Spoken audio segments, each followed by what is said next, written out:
ஆண்டவராய் இயேசு கிறிஸ்துவின் நாமத்தினாலே இந்த நாளிலே வாழ்த்துக்களை தெரிவித்துக் கொள்கிறேன். இந்த நாளிலும் உங்களை சந்திக்கிறதுல மிகுந்த மகிழ்ச்சி அடைகிறேன். திருமண நாட்களை, பிறந்த நாட்களை கொண்டாடுகிற ஒவ்வொருவரையும் இயேசுவின் நாமத்தினால் ஆசீர்வதிக்கிறேன். இந்த நாளில் உங்களை சந்திக்கிறதுல மிகுந்த மகிழ்ச்சி அடைகிறேன். இந்த நாளிலும் கர்த்தருடைய கரம் உங்களோடு கூட இருக்கிறது. இந்த நாளில் உங்களுடைய வாழ்க்கையில காத்திருக்கிற உங்களுடைய வாழ்க்கையில ஆண்டவர் அதிசயமான காரியங்களை, அற்புதங்களை செயல்படுத்த போகிறார். எந்த காரியத்திற்காக நீங்க காத்திருக்கீங்களோ, எந்த காரியத்தில் நீங்க சோர்ந்து போய் இருக்கீங்களோ, அந்த காரியத்தில் ஒரு அற்புதம் நடைபெற போகிறது. வாசிக்கிறேன், கேளுங்க. ஏசாயா 40ஆம் அதிகாரம் 31ஆம் வசனம். கர்த்தருக்கு காத்திருக்கிறவர்களோ புதுபலன் அடைந்து கழுகுகளைப் போல செட்டைகளை அடித்து எழும்புவார்கள். அவர்கள் ஓடினாலும் இளைப்படையார்கள், நடந்தாலும் சோர்ந்து போகார்கள். ஆம் பிரியமான சகோதரனே, சகோதரியே, இந்த நாளிலே ஆண்டவர் உங்களை பார்த்து தான் சொல்றாரு, இந்த நாளில் சோர்ந்து போகிறவனுக்கு அவர் பலன் கொடுக்கிறவராய் இருக்கிறார். சத்துவம் இல்லாதவனுக்கு அவர் சத்துவத்தை கொடுக்கிற தேவனாய் இருக்கிறார்.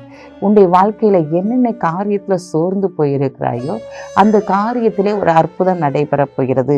அந்த காரியத்திலே ஒரு அதிசயத்தை, ஒரு ஆச்சரியமான காரியத்தை ஆண்டவர் செயல்படுத்த போகிறார்.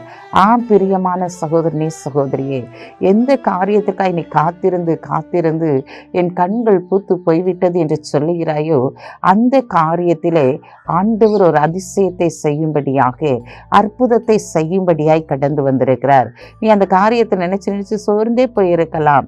ஆனா இன்னைக்கு சோர்ந்து போயிருக்கிற உடைய வாழ்க்கையில அற்புதத்தை செய்து உன்னை கனப்படுத்தும்படியாய் கடந்து வந்திருக்கிறார். நீ நடந்தாலும் சோர்ந்து போக மாட்டாய், ஓடினாலும் இளைப்படைய மாட்டாய். அப்படிப்பட்ட ஒரு பெரிய ஆசீர்வாதத்தை ஆண்டவர் இந்த நாளிலே உனக்கு கொடுக்கும்படியாய் கடந்து வந்திருக்கிறார். ஆம் பிரியமான சகோதரனே, சகோதரியே, எந்த காரியத்தை குறித்து நீ அழுது கொண்டிருக்கிறாயோ, எந்த காரியத்தை குறித்து இது எப்படி நடக்கும் என்று சொல்லி திகைத்து கொண்டிருக்கிறாயோ அந்த காரியத்திலே ஒரு பெரிய மாற்றத்தை ஆண்டவர் செயல்படுத்த போகிறார். ஏன்னா நீ பலங்குஞ்சி போயிருக்கலாம், சத்துவம் இல்லாதபடிக்கு சோர்ந்து போயிருக்கலாம், இது எப்படி நடக்கும்னு சொல்லி நீ எதிர்பார்ப்போடு காத்திருக்கலாம். ஆண்டவர் இன்றைக்கு சொல்றாரு, நீ எந்த காரியத்துக்காக காத்திருந்தாயோ அந்த காரியத்தை நான் இன்றைக்கு செய்து முடிக்க போகிறேன் அப்படின்னு சொல்லிட்டு உனக்கு அருமையான ஒரு வாக்குத்தத்தத்தை கொடுக்கிறார். இந்த வாக்குத்தத்தத்தை பிடித்து நீங்கள் ஜெபிக்கும் போது, ஆண்டவரே நீங்க தானே சொல்லியிருக்கீங்க சோர்ந்து போயிறவனுக்கு பலன் கொடுத்து சத்துவம் இல்லாதவனுக்கு சத்துவத்தை கொடுப்பேன்னு சொல்லியிருக்கீங்களே, அவங்க நடந்தாலும் படுத்திருந்தாலும் சோர்ந்து போறதே இல்லை, அவங்க புது பலன் அடைவாங்க நீங்க சொல்லியிருக்கீங்களே, இன்றைக்கு என்னுடைய வாழ்க்கையில ஒரு அற்புதத்தை செய்யுங்க ஆண்டவரே. நான் காத்திருந்து காத்திருந்து நான் சோர்ந்து போயிட்டேன் ஆண்டவரே, இன்றைக்கு என்னுடைய வாழ்க்கையில ஒரு அற்புதம் செய்யணும். நான் இன்றைக்கு உங்களுடைய காரியத்தை நான் செயல்படுத்தும்படியா நான் கடந்து செல்கிறேன். இந்த மனுஷன்ட்ட நான் கடந்து செல்லுகிறேன் ஆண்டவரே. இந்த காரியத்துல ஆண்டவரே நீங்க எனக்கு வெற்றியை தரணும்னு சொல்லிட்டு ஜெபம் பண்ணிட்டு நீங்க கடந்து போங்க. கர்த்தர் நிச்சயமா இந்த காரியத்தை வாய்க்க பண்ணி உங்களுடைய வாழ்க்கையில அற்புதத்தை செய்து உங்களை கனப்படுத்துவார்.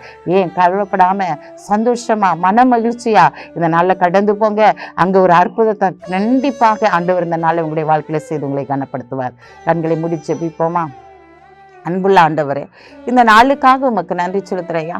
இந்த நாளிலும் கூட தகப்பனே மே துதிக்கிற ஸ்தோத்திரிக்கிறோம். உங்களுடைய நாம மகிமைப்படும்படியாக உங்களுடைய பிள்ளைகளுடைய வாழ்க்கையில் அற்புதங்களை, அதிசயங்களை செயல்படுத்தப்படுவதற்காக உமக்கு நன்றி செலுத்துற ஆண்டவரே. இந்த நாளிலும் கூட தகப்பனை பிறந்த நாளே ஆண்டவரே, அப்பா திருமண நாளை கொண்டாடுகிற ஒவ்வொரு பிள்ளைகளையும் இயேசுவின் நாமத்தினால் ஆசீர்வதிக்கிற ஆண்டவரே. இன்று முதல் உன்னை ஆசீர்வதிப்பேன் சொன்ன வாக்குத்தத்தத்தின்படி இவர்களை நீர் ஆசீர்வதித்து கனப்படுத்துவீராக. இந்த நாளில் உங்களுடைய பிள்ளைகள் என்ன காரியத்திற்காய் கடந்து போகிறார்களோ அந்த காரியத்தில் அற்புதம் நடக்கட்டும். இயேசுவின் நாமத்தில் ஜெபிக்கிற நல்ல பிதாவே, ஆமென்.